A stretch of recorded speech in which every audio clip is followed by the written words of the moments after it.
that's what we'll be doing. So hello everybody, my name is Andrew Parr with Composition Online, and I'm going to be presenting this webinar on 5 steps to arranging music for choirs and beyond. Now, the first comment people usually make when I talk about arranging music is that they want to be a composer, not an arranger.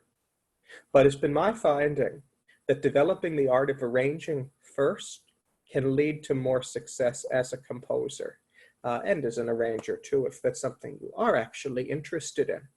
But sometimes when we write our own melodic content, we get so caught up in that we forget about how to package it. Many pieces that people write don't actually see the light of day from a publishing company because they aren't packaged in a way that's accessible or appealing. Yes, absolutely, writing good melodic content, crafting a good melody with an ebb and a flow is important, but it's not the whole process of making a piece of music. So let's talk about these 5 components that you can do in figuring out how to arrange a piece. Number 1, find a public domain song that you are interested in. It can be a folk song, it can be a hymn, it can be an excerpt from classical music, it can be other music that the copyright has run out for, and that is totally fair game. The important thing here is that the song that you choose has a really expansive melody, one that you can play around with, one that you can really use and fit in. So I might think of the song Danny Boy or the song Shenandoah or something like that. In fact, we'll look at one of those songs later on.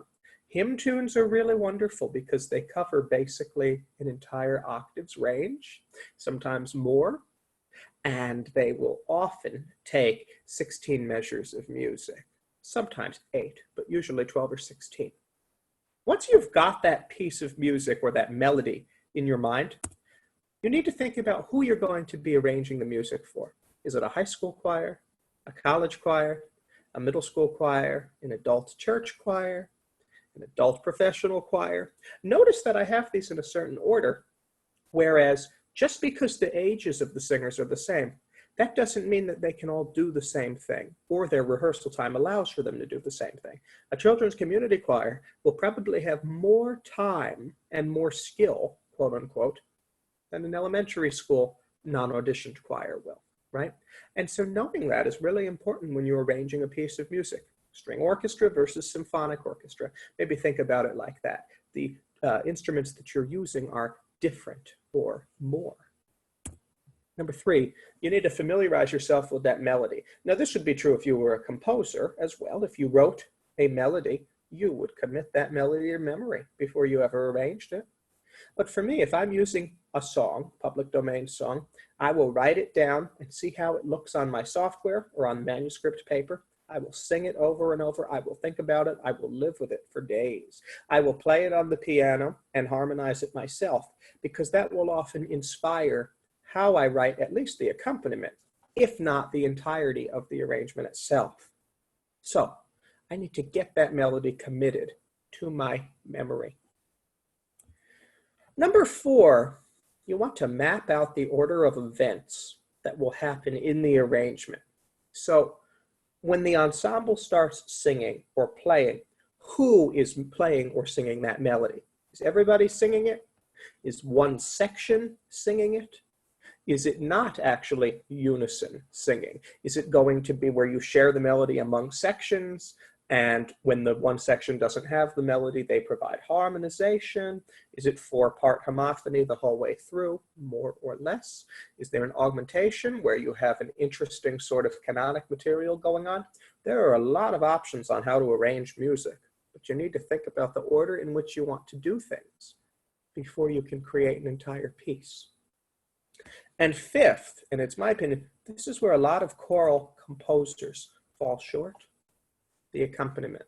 This is something I actually spend a lot of time on in my composition sessions, but you need to just think about, is it going to be supportive or is it going to be independent? And how is it going to be supportive? If we go back to this slide and we talk about who is singing the piece, the accompaniment that you write is going to be crucial for whether or not they're able to perform it accurately. and ultimately whether more and more people will buy the piece if they can perform it, etc. I'm going to show you two quick examples here.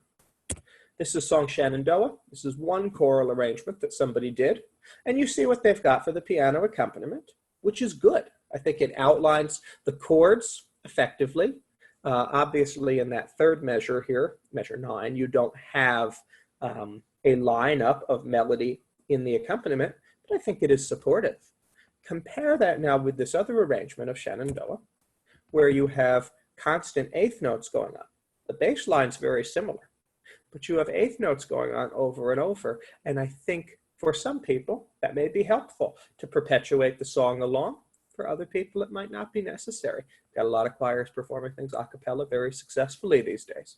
So knowing the ensemble that you are targeting can be important. I hope this has proved helpful to you.